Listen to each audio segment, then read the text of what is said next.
Brought to you by Technopova Curve 5G. Discover new horizon. नमस्कार, आप देख रहे हैं टीवी 9 भारतवर्ष। मैं हूं आपके साथ प्रीति रघुनंदन। इस हफ्ते पूरी दुनिया का युद्ध बदल गया है। रूस के अंदर यूक्रेन की ड्रोन स्ट्राइक के बाद अब ड्रोन को नई नजर से देखा जा रहा है। आखिर कैसे ज़ेलेंस्की ने हमले की रणनीति को हर तरह से बदल दिया, ये जानना बेहद दिलचस्प है, क्योंकि इस हमले के बाद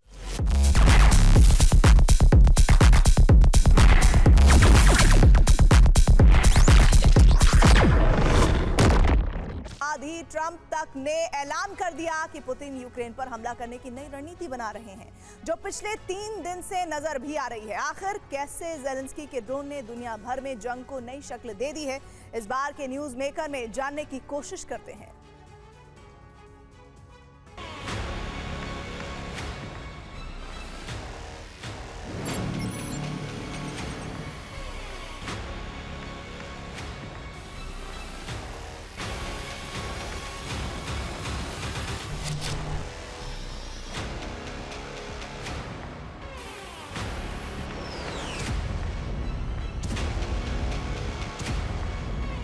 इस ड्रोन हमले को देखिए।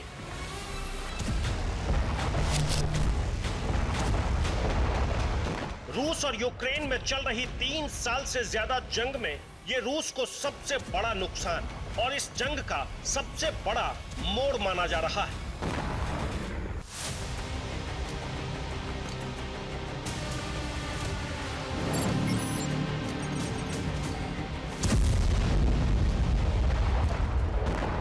यूक्रेन ने इस ऑपरेशन को स्पाइडर वेब नाम दिया और इसके जरिए यूक्रेन के ड्रोन्स ने रूस की हवाई रक्षा और हमले के बेहद अहम 41 एयरक्राफ्ट को निशाना बनाया।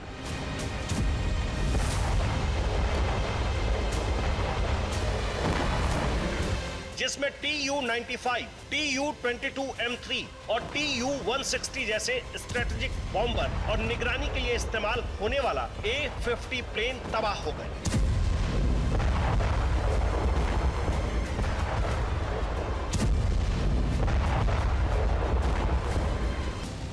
यूक्रेन का दावा है कि उसके हमलों में रूस के 34% स्ट्रेटेजिक क्रूज मिसाइल कैरियर तबाह हो गए, जिससे रूस को $7 बिलियन से ज्यादा का नुकसान हुआ। ये नुकसान इसलिए भी बढ़ा है कि ये प्लेन्स सोवियत युग के थे, जो अब बनाए नहीं जाते, यानी इनकी मरम्मत भी नहीं की जा सकती।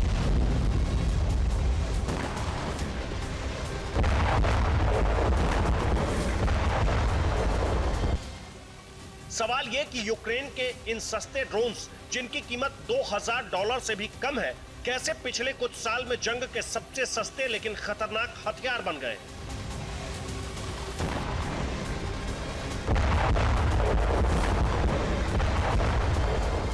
ऐसा क्या है इन ड्रोन्स में जिससे निपटने में रूस शक्तिशाली एयर डिफेंस सिस्टम तक नाकामयाब रहे।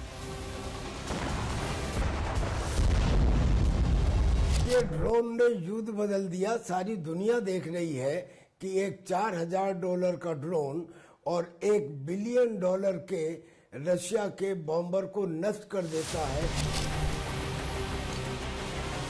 यूक्रेन के इस ड्रोन अटैक की अहमियत समझने के लिए यह जानना भी बेहद जरूरी है कि यह अटैक यूक्रेन की सीमा से 4300 किलोमीटर दूर बने बेलाया एयरबेस तक पहुंचा। इसके अलावा यूक्रेन से 1900 किलोमीटर दूर ओलेनिया, उसके साथ ही रियाजान, इवानोवो-सेवेड ने यूक्रेन का भी ये ड्रोन पहुंचे। बेलाया साइबेरिया में है। रूस के साइबेरिया तक पहली बार यूक्रेन हमला कर पाया। एक और खास बात यह कि दुनिया के सबसे बड़े देश रूस के 11 में से 5 टाइम जोन तक ज़ेलेंस्की ने अपनी धमक का एहसास कराया। पुतिन के लिए खास तौर पर यह हमला एक बड़ा झटका है, क्योंकि यूक्रेन की 20% से ज्यादा जमीन पर कब्जा कर चुका रूस ये पहचान ही नहीं पाया कि खुद उसके देश में ज़ेलेंस्की इतना बड़ा ऑपरेशन कर रहे हैं। ऑपरेशन स्पाइडर्स वेब की जो डिटेल्स सामने आई है, उसके मुताबिक यूक्रेन की सीक्रेट सर्विस SBU ने 18 महीनों तक रूस के अंदर 117 first person view drones smuggle किए, या तो कमर्शियल रास्तों से या रूस में मौजूद यूक्रेन समर्थकों की मदद से। ये ड्रोन एक ट्रक में मौजूद थे, जिनकी छत पर या तो डिटेक्शन से बचने वाला कवर था और इन ट्रक्स को रूस के एयरबेस के पास पार्क किया गया। एआई और ऑटोमेशन की मदद से ये ड्रोन अपना काम कर गए और इसे दूर बैठे यूक्रेन के ऑपरेटर्स ने देखा और दुनिया के सामने साझा भी किया ताकि पुतिन और रूस की साख को धक्का लगे। एक FPV ड्रोन की कीमत 40,000 से 1 लाख, थोड़ा हाईटेक हो तो 3-4 लाख। वहीं एक रूसी T-72 टैंक 34 से 40 करोड़ का, और यूक्रेन का दावा है 2/3 टैंक अब कबाड़ में बदल चुके हैं। कल्पना कीजिए कि अगर 100 ड्रोन एक साथ छोड़े जाएं और उसमें से हर ड्रोन को अलग अलग लक्ष्य दिया जाए तो वो छोटे छोटे 100 ड्रोन कितना भारी नुकसान पहुंचाएंगे। कुछ हजार रुपए के ड्रोन्स ने पिछले कुछ सालों में वॉरफेयर पूरी तरह से बदल दिया है, क्योंकि इन्हें चलाने के लिए ज़्यादा टेक्निकल ट्रेनिंग की ज़रूरत नहीं होती। भारत के ऑपरेशन सिंदूर में भी मिसाइल्स के साथ ऐसे ही ड्रोन्स ने पाकिस्तान के एयर डिफेंस की कमर तोड़ दी, क्योंकि इन्हें डिटेक्ट करना मुश्किल है, इन्हें पकड़ पाना और भी मुश्किल है, और इन्हें लॉन्च करना बेहद आसान।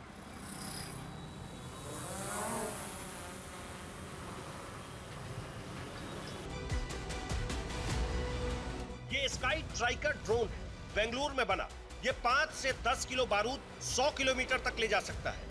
इसी स्काई स्ट्राइकर ड्रोन से जैश ए मोहम्मद और लश्कर ए तैयबा के बहावलपुर, मुरिद के और दूसरे ठिकानों पर सटीक हमले किए।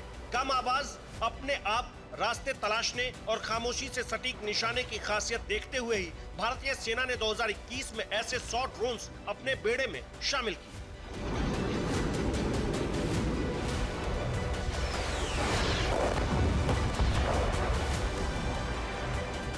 ये है नागास्त्र 1। ऑपरेशन सिंदूर में भी पाकिस्तान की कमर तोड़ने में यह बेहद कामयाब रहा था। अब जल्द ही इस नागास्त्र का 3rd जनरेशन ड्रोन भारतीय सेना में शामिल होने वाला है। भारत के JM-1, AL-50 और इजराइल के हेरोप ड्रोन भी ऑपरेशन सिंदूर में पाकिस्तान को गहरा झटका देने में कामयाब रहे। हेरोप ड्रोन से तो भारत ने पाकिस्तान के एयर डिफेंस सिस्टम को ही तबाह कर दिया। इन दोनों मिसाइलों से यह बात तो समझ आ गया कि ड्रोन्स अब खिलौने नहीं, खतरनाक हथियार बन चुके हैं। और इनमें खास बात है इनका फर्स्ट पर्सन व्यू होना, यानी ड्रोन कहां है, क्या कर रहा है, आपके निशाने पर लगा या नहीं, इसकी लाइव तस्वीरें कंट्रोल रूम तक आती रहती हैं।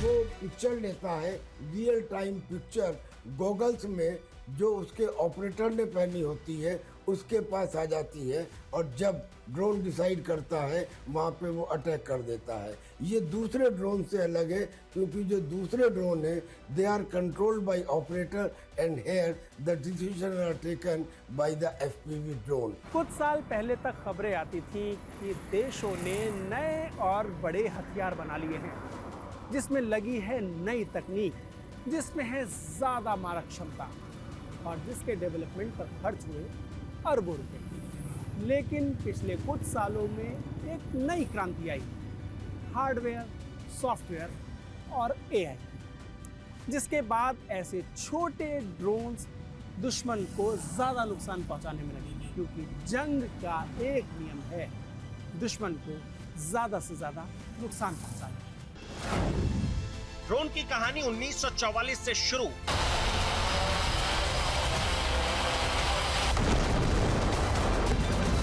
FPV नया है, लेकिन ड्रोन वॉर का इतिहास पुराना है। 1944 में अमेरिकी नेवी की सीक्रेट यूनिट STAG-1 ने जापान के TDR-1 ड्रोन से हमला किया था। तब 3rd पर्सन व्यू था, अब डायरेक्ट आंखों से, लाइव डेथ कैमरा। इसके बाद की जंग में ड्रोन थोड़ा पीछे रह गए। जासूस बन गया ड्रोन। कोल्ड वॉर का वक्त था, अब वक्त था जासूसी का। अमेरिका ने उतारा रैन फायर B, जेट से चलता था, तस्वीरें खींचता था और दुश्मन की सीमा में घुसकर सब कुछ कैमरे में कैद कर लेता था।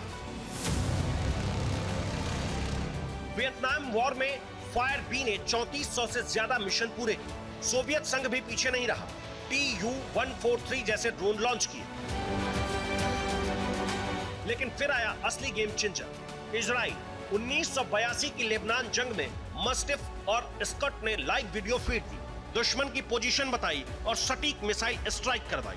अब आसमान जासूसों का बन चुका था।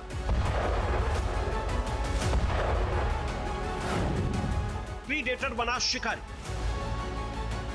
1995 में जन्म हुआ MQ-1 प्रीडेटर का, एक ऐसा ड्रोन जो सिर्फ देखता नहीं था, मारता भी था। 2001 आते आते ये हेल फायर मिसाइल से लैस हुआ और अफगानिस्तान इराक में अमेरिका का सबसे भरोसेमंद हथियार बन गया। अब जंग की बागडोर किसी कमरे के स्क्रीन से चलती थी, हजारों मील दूर बैठकर। प्रीडेटर ने रास्ता खोला रीएपर के लिए और फिर शुरू हुई ग्लोबल ड्रोन रेस। चीन ने CH-3 बनाया, तुर्की ने बेरैक्टर TB2 और दुनिया ने समझ लिया ये तकनीक अब किसी की जागीर नहीं रही। Artificial intelligence real death. AI अब जंग में घुस चुका था। 2016 आते आते IS जैसे आतंकी भी DJI जैसे कैमरा ड्रोन से हमला करने लगे। अमेरिका ग्रिमलिन्स प्रोग्राम में ड्रोन स्वाम्स को ट्रेन कर रहा था, जैसे मधुमक्खियों का झुंड दुश्मन पर टूट पड़े। इजराइल का हैरोप एक लॉइटरिंग म्यूनिशन बन गया, यानी एक कमिकाजे ड्रोन जो उड़ता रहता है और मौका मिलते ही खुद को टारगेट पर फोड़ देता है। ड्रोन नहीं, ये पूरी आर्मी। 2020 नागोर्नो काराबाख की जंग। अजरबैजान ने बेरैक्टर और हैरोप से आर्मेनिया की आर्टिलरी और टैंकों को नेस्तनाबूद कर दिया। पहली बार ड्रोन ने युद्ध का नतीजा तय कर दिया।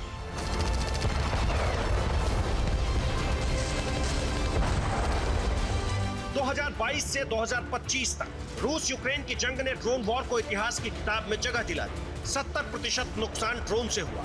यूक्रेन का FPV drone flying sniper 2 lakh unit हर महीने। 2023 में हमास ने इजराइल पर इन ड्रोन से हमला करके जंग में कम कीमत पर बड़े नुकसान का फॉर्मूला नए सिरे से सामने रखा।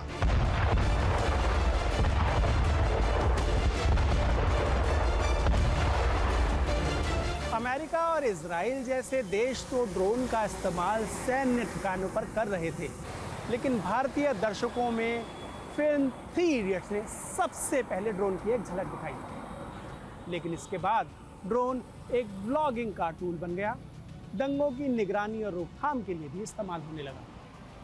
और अब ड्रोन एक सैनिक है, जिसे कहीं हजारों किलोमीटर दूर बैठा शख्स नियंत्रित करता है, ताकि दूर से एक बड़ा व्यू लाइव उसके हेडक्वार्टर्स में मिलता रहे। Brought to you by Technopova Curve 5G. Discover new horizon.